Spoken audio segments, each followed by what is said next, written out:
So I want to ask you all, what do you feel is one of the main challenges in playing this particular Bach? Maybe, I don't know, slow mode, for instance. Or either of them, really.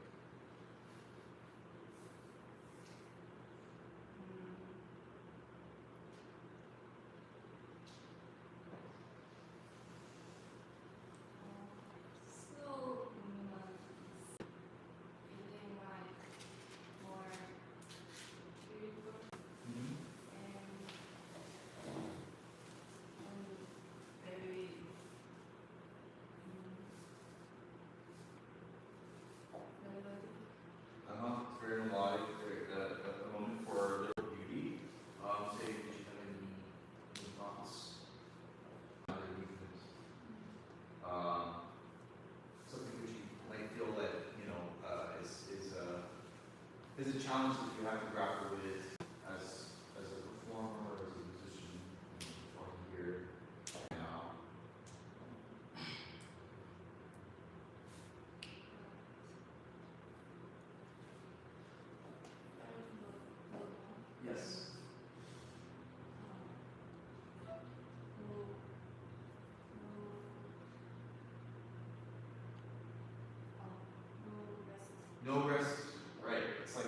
constantly moving. It's almost as if the music is just constantly generating, and it's sort of this very steady, sort of motoric kind of thing, which almost doesn't end till the very end, right?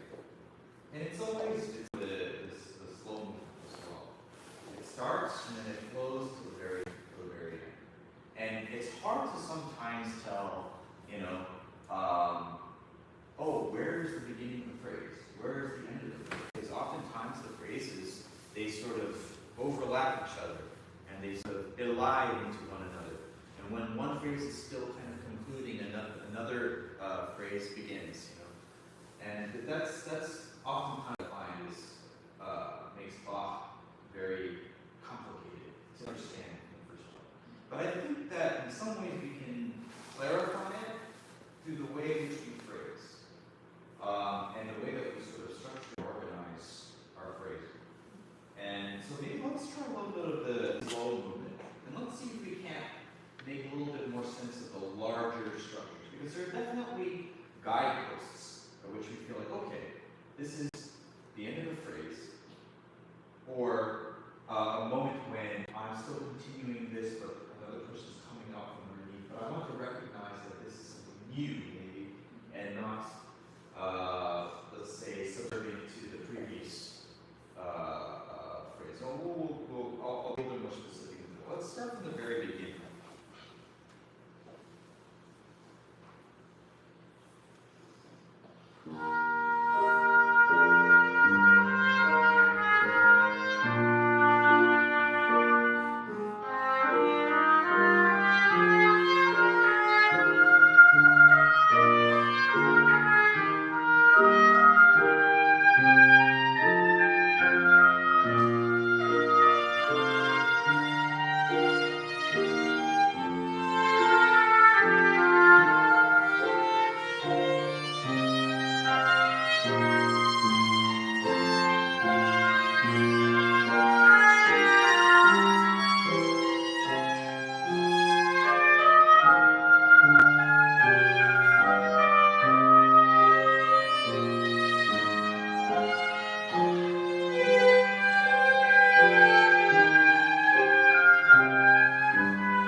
So what happened in that bit of music that we just did, this lecture that we just heard? We heard this beautiful theme, this two-bar theme, right? First in the oboe, and then a response of the same theme in the violin at the dominant harmonic tonality, right? And then we have this. What happens after that? Measure 5 to 7, 5 to 6. What would we call this? Something almost like an episode. It's like we travel to this, we have one statement, and we have another statement, and where's the next statement? Begin.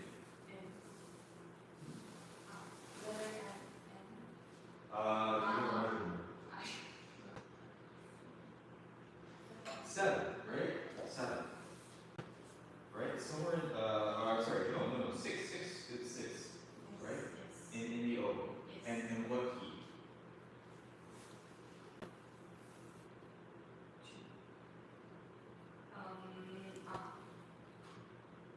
G major, pretty sure. Why don't you play that? Let's see what you hear. Play for measure 6.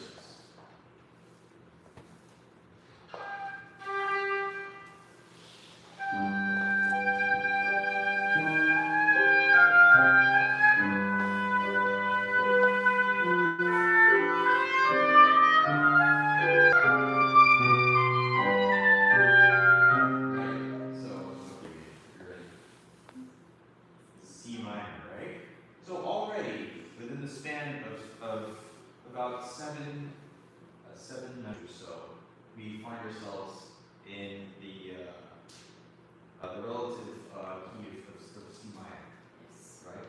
So we travel from E flat major. Can we have an E flat major chord on the piano?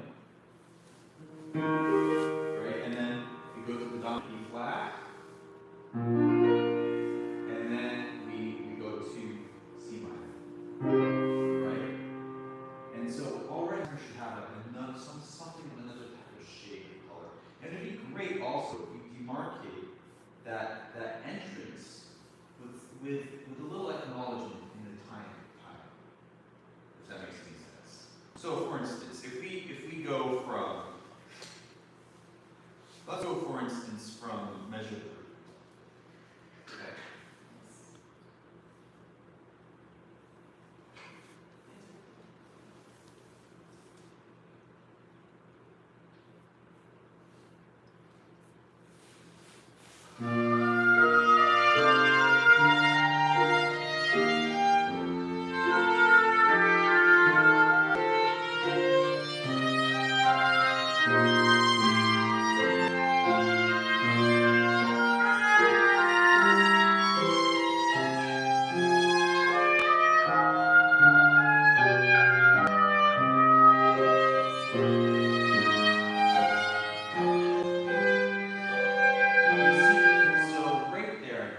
Right there, at the end of measure 5, we have an opportunity to really turn into C minor.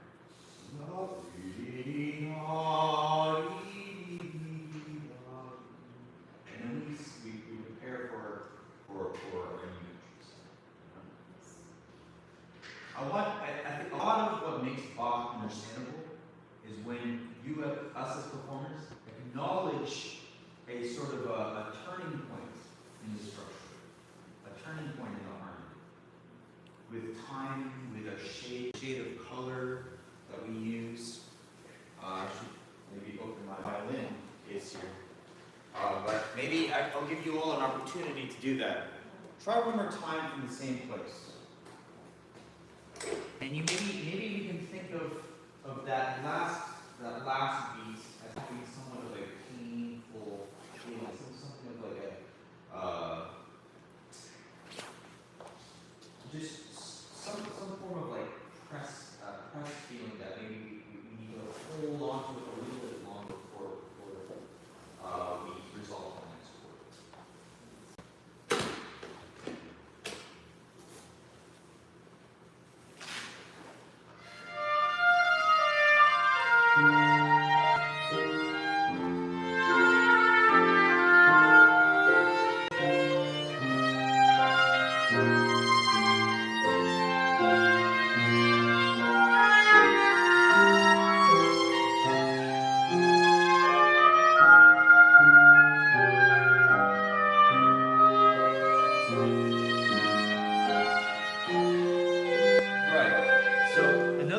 Think of this is that's 3 repetitions, right? This is what do we call this? We call this when something is repeated over and over in different ways. Do you know what we call it? At least the English version of what we say, the music theory. So something we have something that's repeated. What do we call it? Sequence, right? So we have sequence here over the course of a measure and a half, right? Yes. That's what is this? What are we sequencing?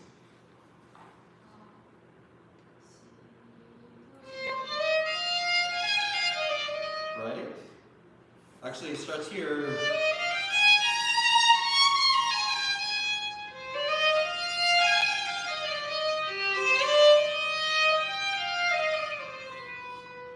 Can we, in our hearts, think 1, 2, 3.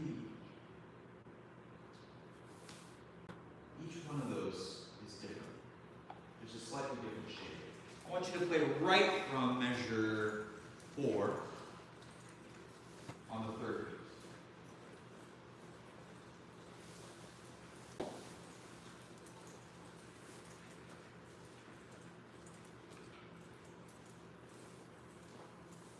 And as you're doing it, I want you to really maybe take your time and try to shape each time that you have it. First it happens with, I believe, you have it, right?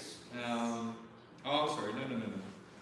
It's in the violin first, and then in the oboe, and then back into the violin, right? So each time you have it, I want you to really try and make a shape which is distinct with that iteration.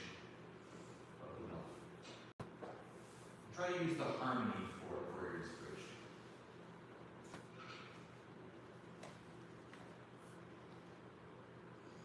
So we're starting at measure 4, third beat.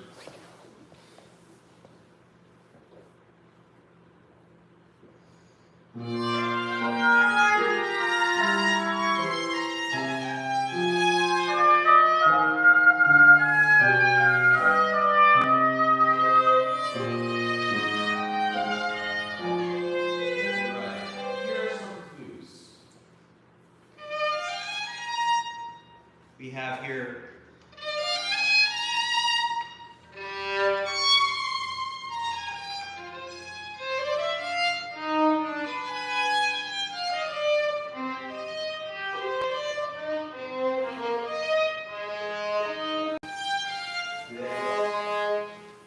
as opposed to right. So that's quite a different chord from the previous two. The previous two parts of the sequence have similar shapes, sort of dominant, secondary dominant with a flat minor. But this one here is what?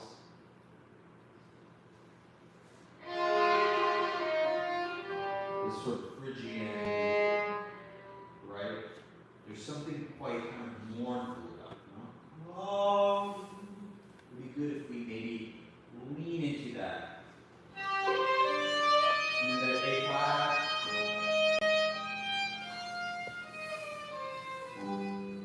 Does that make sense? Could you maybe hold on to that E flat a little bit longer before moving on? Maybe give it a little bit of love with your brows. One more time. And it's okay if you take a little bit of time. It doesn't have to be straight all the time.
Maybe since you both share a note, you can pick up the slack on the C so that she can have time to get some oxygen.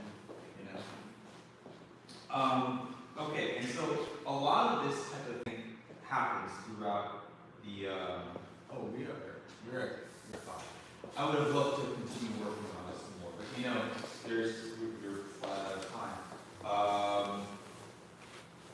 So that type of work, you be trying to find these moments to really elucidate the turns of phrases, the modulations. Obviously, the first one that this moment that we worked on is very important because it's the first time we leave this sort of major finale and we go to something a little bit more dark, like mine. But when we return back to E flat major, that's a big one, of course. Search for ways in which you can sort of show the impact of the modulation. If you find yourself coming in with the main melody in the same key, Why is that? How can you play in such a way where it imbues the melody with a deeper meaning? You know? That's kind of how we can make Bach turn into something that's more sort of colorful, alive, and meaningful, and less of a sort of like, where are we, where are we, where are we? There's want to always tell a story. Even if it's sort of this sort of long and difficult kind of maze of passages and modulations. So everyone stick around. We have the dissonant quartet.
compositional tour de force. You know, he wrote the. Do you know who this quartet is dedicated to? Haydn, Franz Joseph Haydn. He's a good friend of his who he really respected, and whom Haydn really respected Mozart as well. And they were both living in Vienna, and they actually played a lot of chamber music together. You know, and they enjoyed each other's talents and artistry. And you can find this a lot in the opening of this particular quartet, which is really startling. Do you know what the name of this? Oh, well, I'm sure you all know what the name of the nickname of this quartet is, right? It's called what? Dissonance, right? And do you know what it's referring to? Right, very open, right? And so, where are we? Where's this, harmony going? And we have all of these sort of like clashing voices, and so it's very, very special to me. It was actually berated in a lot of musical reviews during the time. And now, these days, it's of course considered, a great masterpiece, or at least a really, really brave musical statement by Mozart in an era where music non-intrusive in terms of, or not really experimental. That wasn't really something that was really pushed in the sort of artistic zeitgeist at that time. So there are two things I kind of want to work on. One thing is, I noticed you all are kind of in your music and playing, and it feels very, like, I don't know, like as if everyone's detached and in their own world. I kind of wish, chamber music is a fun thing, where like we can really be spontaneous and in the moment, and you want us to feel like you're making it up in the moment too, and could we somehow maybe like get a little bit closer here? You don't have to get too close. How do you come up here, here, with this? Yeah. Just get a little bit more like, in each other's space, So, and I know that like maybe some like, for instance, like the second violin parts, you have to pay attention to the notes because it's not, you're not playing a melody. It's hard to memorize. But as much as possible, whenever you have a chance, try to get out of your part and pay attention to what's going on. And maybe if someone has a shape, or if you have a shape that you think is, this music is going this way, maybe try to show it a little bit with your body language.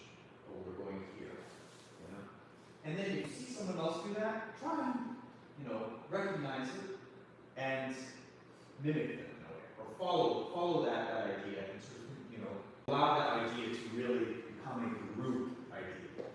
Does that make sense? Yes. Let's try from the Allegro. Maybe that's easier to kind of like, or you know what? Let's go from the very beginning. Let's go from the very beginning.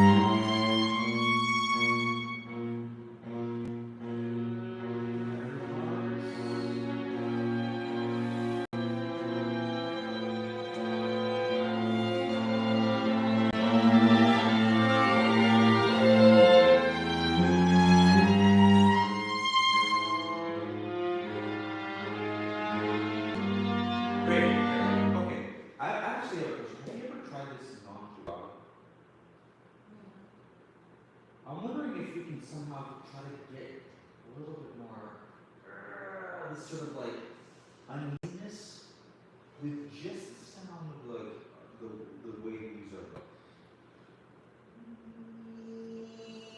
What is it? Sort of like, very strange harmony. Right from the beginning. The way we start. Could you just tell me this?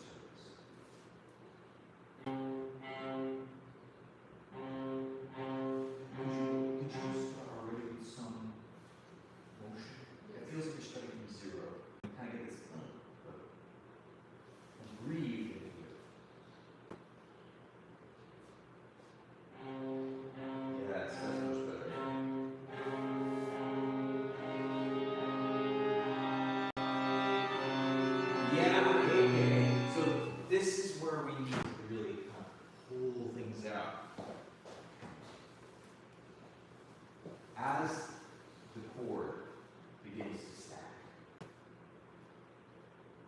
right?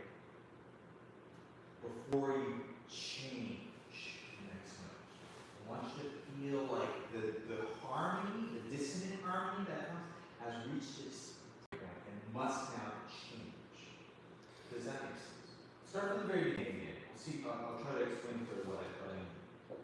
If you guys don't get it immediately after that. Remember, start not from zero, from motion.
try playing as close to the bridge as possible. Maybe with exception of you. As close to the bridge as possible to get core sound here. But again, hold those bridges.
Yeah, see, so do you all know where you're supposed to change? The harmonic progression. Or are you just reading your notes? Right? I have to know that this part in order to feel the way that the harmony is changing. So,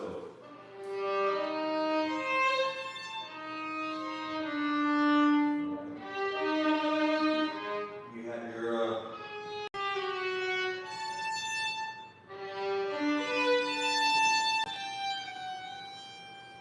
that's the point in which we get to we feel this sort of 5/7 finale, right? We want the previous dissonance to sort of really kind of churn, to twist until that chord comes notice. We want to hold the tension as long as possible, and that can be done with the way we use the bow. So, for instance.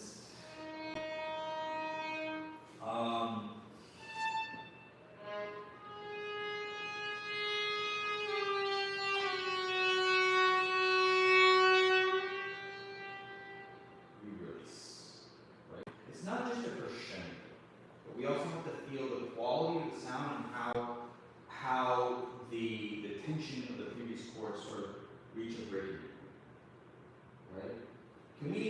Can you guys play now as written? And I want you to hold the third beats, the last eighth notes of the second measure, a little bit longer. Okay? And then you're all going to cue the next measure. So let's watch Suliman. Watch Suliman to cue the third. Okay?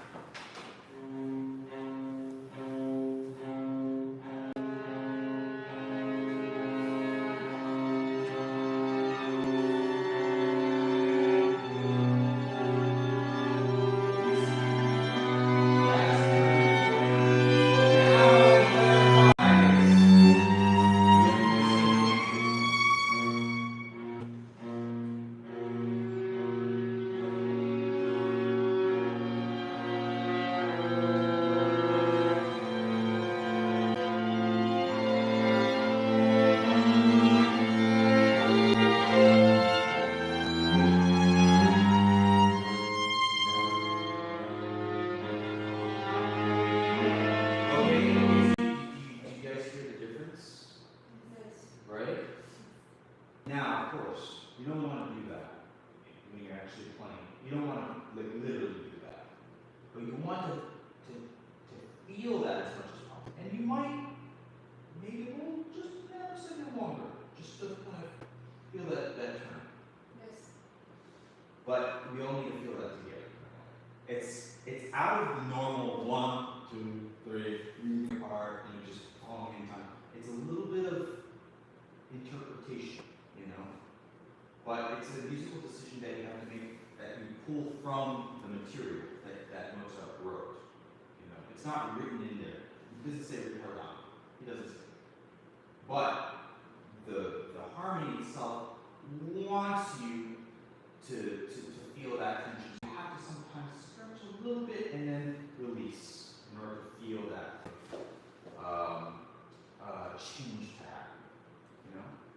We are running out of time, but I just wanted to see if we could do a little bit of the allegro. So, you know, the work that we just did right now, I stressed that you kind of take a look at the rest of try to find the elements of push and pull, you know, wherever you can. Try to be inspired by it, which is discovery. Let's go from, so how would you describe the difference of this adagio as opposed to like the allegro?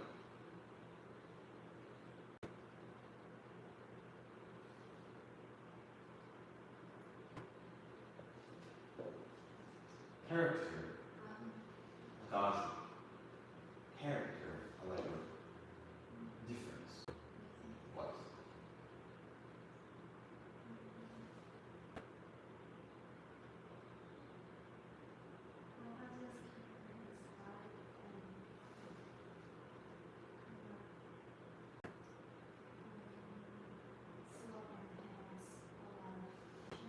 Okay.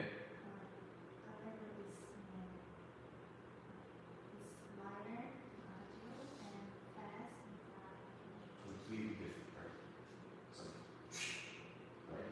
Can we really find a sound that's light and happy and just effortless?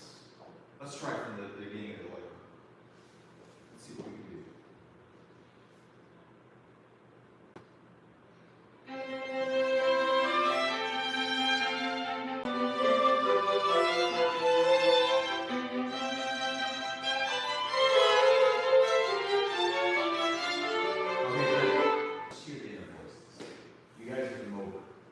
Yes, we all listen to the melody, everyone loves the melody, but you guys are the subtext. You're the meaning. You know, you're creating the essence of the energy. So let's hear it through you. Just two.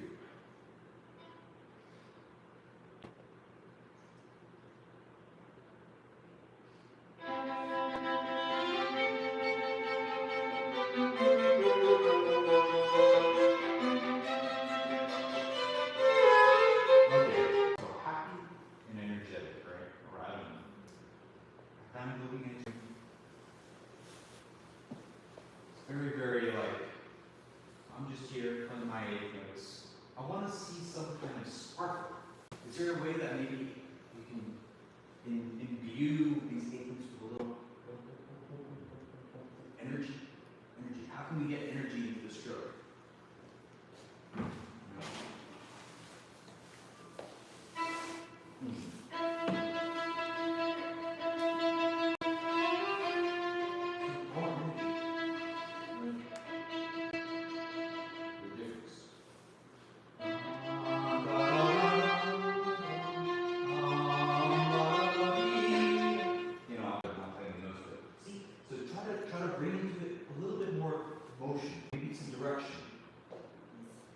Be a little bit more courageous and daring.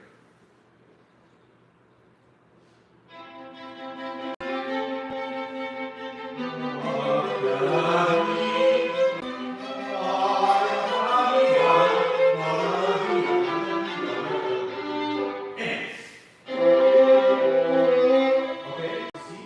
So, you know, really try to imagine the melody in your head and what would I do if I was a melody? And then play the eighth notes like that. Fill in the eighth notes with the melody. Okay? So throughout the entire chord, let's try one more time.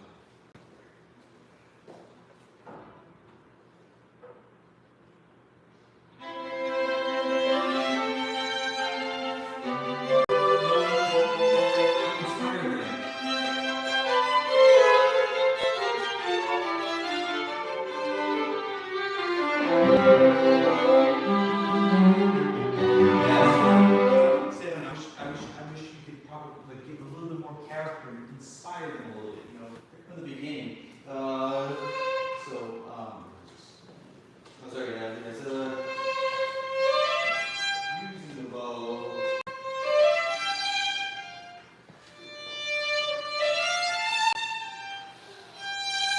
And following the contour.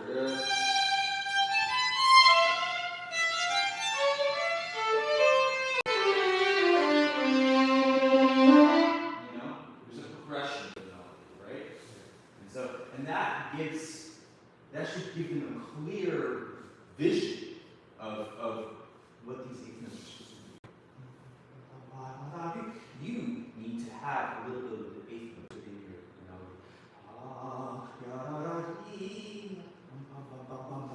melody. Try again. So here, think about the line and your energy. You think about their part and where it is within your melody.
Humorous. And these portandos are part of this sort of humorous character, right? It's not a retreat.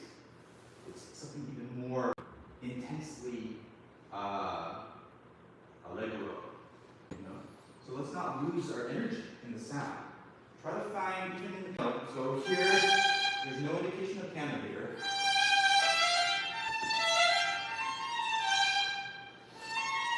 Energy. Keep the bow alive. Yeah. Humorous, right? Try again from it's like what, 9th measure of the allegro?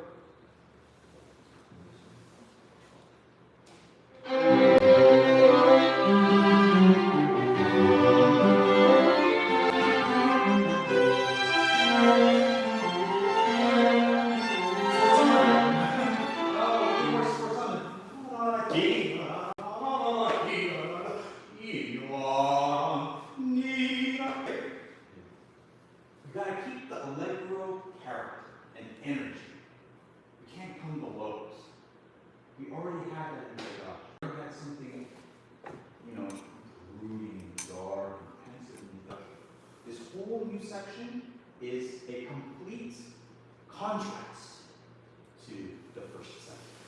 And so as much as possible, keep building on the contrast, you know? Right from there.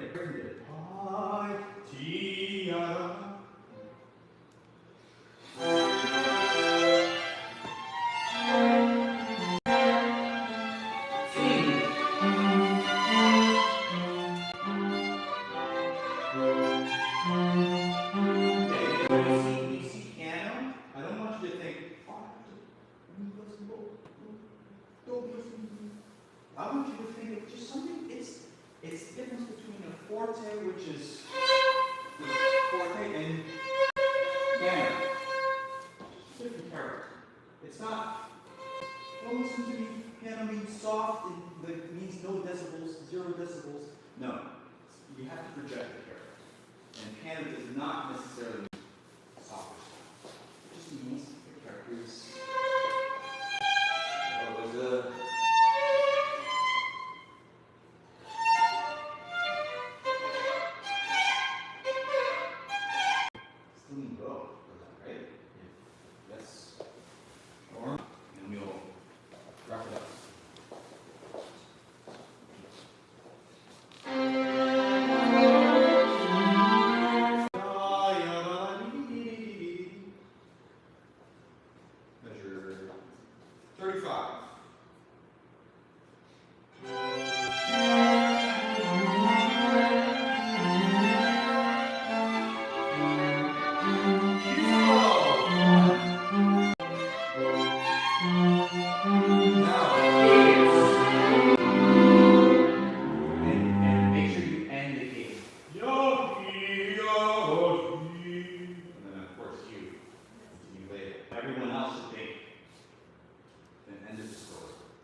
Thank you very much.